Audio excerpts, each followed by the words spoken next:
तो हमारी 6th workout है चेस्ट की। हम डंबल प्रेस करेंगे और इसमें भी आपको ज़्यादा वेट नहीं लेना है। आप इसमें 3 से 4 सेट के 12 से 15 रेप आप लगा सकते हैं। तो जैसे जैसे मैं बता रहा हूँ आपको वैसे वैसे करना है। तो चलिए स्टार्ट करते हैं। तो मैंने आपको पहले ही बताया कि ज़्यादा वेट उठाना है। मुझे देखिए मैं ये 5-5 के वेट उठा रहा हूँ। तो मैं जैसे जैसे पोजीशन आपको बताऊँ आपको वैसे वैसे करना है। पहले आपको डंबल को यहाँ रखना है और इस तरह डंबल फेंक के ऐसे आपको उठाना है। 1 2 आपको ऐसे सीधे लेट जाना है। और मैं आपको बहुत ही जरूरी चीज़ बताना चाहूँगा कि आप जब ऐसे लेटोगे तो आपके बैक में एक आर्च बननी चाहिए। देखो जैसे मेरी बन रही है ये आर्च, मतलब आपका एक हाथ इस पार से उस पार इजीली चला जाए, जो जिसकी वजह से आपको फायदा हो कि आपको बैक में पेन नहीं आएगा और वर्कआउट करते टाइम जिस मसल को आप ट्रेन करेंगे उसी मसल में काम करेगा। तो डंबल आपको इस पोजीशन में रखना है, ऊपर जाना है, ऐसे आर्च बनानी है और ऐसे करना है। 1 2 3 ज़्यादा नीचे नहीं जाना है, बस यहीं तक। जैसे आप ज़्यादा नीचे जाओगे तो आपके शोल्डर में इंजरी आ जाएगी। एकदम 90 डिग्री का एंगल बनाना है और स्टार्ट। 3 4 ऊपर जाने वाला पूरा आपके चेस्ट को स्क्विंच करना है, एकदम स्क्विंच। 6 7 8 9 10।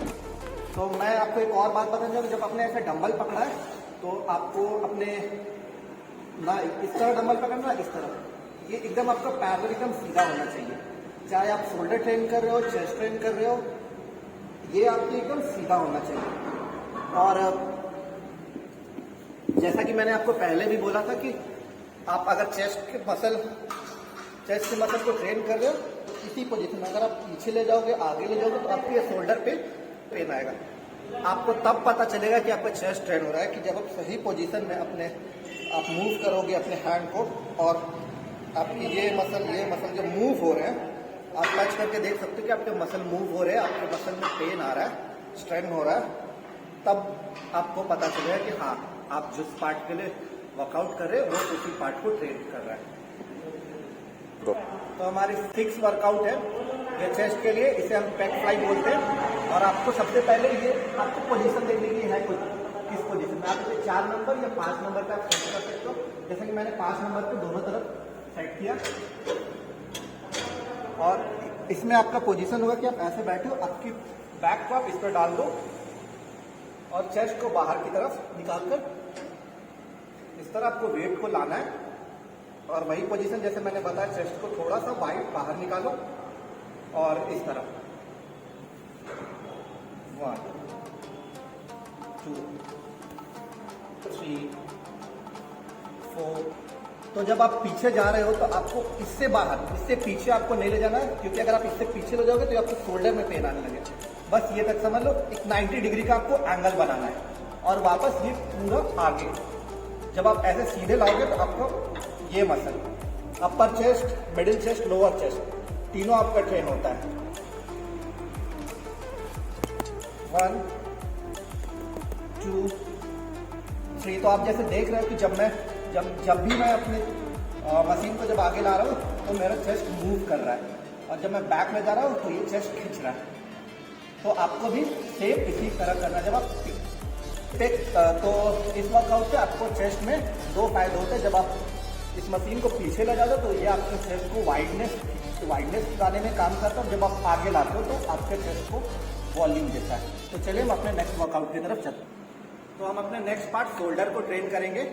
आप समझ रहे होंगे कि मैं आपको बहुत वर्कआउट बता रहा हूँ, बट क्या करूँ, अब मैं रोज वीडियो लाने में तो प्रॉब्लम्स होगी। तो मैं बिगनर्स को लगभग वर्कआउट बता दे रहा हूँ। जो आप नए जिम में जाओगे तो आपको ट्रेनर भी यही बताएगा। तो चलिए हम अपना नेक्स्ट वर्कआउट शोल्डर करते हैं। ओके। तो मैंने जैसा कि आपको चेस्ट में डंबल को कैसे उठाना है बताया था, इसमें भी सेम उस तरह, ये 1 ये 2। और आपको डंबल को इस पोजीशन में रखना है और जैसे मैं उठा रहा हूँ तो वैसे उठाना है। ये 1 2 3। तो आप देख रहे हैं कि मैं कान के नीचे अपने डंबल को नहीं जा रहा, आपको बस यही तक लाना है। अगर ज़्यादा नीचे आप लाओगे तो आपकी इसमें शोल्डर इंजरी बस कान तक और ये ऊपर पूरा 4 5 और इसमें आप देख रहे हो कि ये जो मेरा रिस्ट है ये सीधा है, आपको ना रिस्ट ऐसे करना ना ऐसे करना, एकदम स्ट्रेट 6 7 एकदम स्लोली। आपके शोल्डर में पेन होना चाहिए, आपको फील होना चाहिए कि हाँ आप शोल्डर को ट्रेन कर रहे हैं। तो इसको आपको 3 सेट करने हैं 12-12 रेप के। आप 12 से 15 रेप कर सकते हो, आप 12 से 15 रेप कर सकते हो, बट 3 सेट इसमें तो 3 सेट कंपलसरी। तो चलिए हम अपने नेक्स्ट वर्कआउट की तरफ चलते हैं जिसका आप वेट कर रहे थे बेसब्री से, बाइसेप। तो ये हमारी बाइसेप की वर्कआउट है। आपको रॉड को इस तरह पकड़ना है, इसे भी ना ज्यादा वाइड ना ज्यादा क्लोज। आपके शोल्डर की जितनी चौड़ाई आप उस तरीके से पकड़ो। और एक बात का ध्यान रखें, आपको रिस्ट को ऐसे नहीं पकड़ना, आप रिस्ट को इस तरीके से, आप देख रहे हो जैसे मैंने रिस्ट को पकड़ा हुआ, इसमें भी आपकी रिस्ट नहीं मोड़नी चाहिए। और आपको सीधे स्ट्रेट खड़ा होना है, चेस्ट को थोड़ा सा बाहर निकालना है। और आप देख रहे हो कि मेरी एल्बो कहाँ पर है, इसी पोजीशन में आपको भी रखनी है। और इस तरीके से 1 2 3 4 स्विच, यहाँ पे आपको देखा स्विच करना और ये नीचे 6 7 8। देख रहे होंगे आपकी मेरी बॉडी नहीं होगी, आपको इसी तरीके से करना, वेट लेने की कोई जरूरत नहीं है। तो इसके भी आपको 3 सेट 12 से 15 रेप लगाने हैं। इसमें वेट डालने की कोई जरूरत नहीं है, खाली रॉड से भी कर सकते हो। शुरू है, वेट उठाने की कोई जरूरत नहीं। तो चलिए हम अपने लास्ट वर्कआउट की तरफ चलते हैं।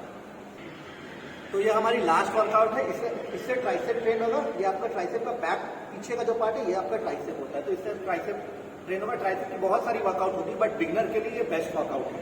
तो आपके अपने दोनों हाथ को आपके जो कम है खुले इसके बगल में इस तरीके से रखना है और अपने पैरों को जमीन पर इस तरीके से, और हल्का सा आगे आना, ना कि ज्यादा आगे आना ना कि बेंच में आपको सटे रहना है, थोड़ा सा बेंड होना है।